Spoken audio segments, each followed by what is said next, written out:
எழும்பு எழும்பு சீயோனே, உன் வல்லமையை தரித்துக்கொள். இனி துஷ்டனோ விருத்த சேதனம் இல்லாதவனோ உன்னிடத்திலே வருவதில்லை. புதிய எருசலேமே, சீயோனே, எழும்பு, கண்களை மூடுங்கள். கர்த்தர் உன்னை எழுப்புகிறார். நீ பயப்படாதே.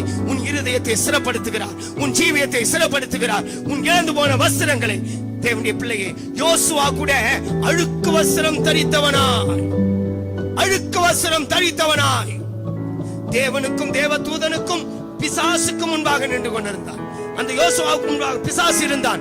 ஆனாலும் தேவன் உனக்காக பட்சமாய் பேசுகிறவர், உனக்காய் பரிந்து பேசுகிறவர். நீ ஆவிக்குரிய வஸ்திரத்தை இழந்து போய் இருக்கிறாயா? நீ பயப்படாதே, நீ ஒப்புக்கொடு.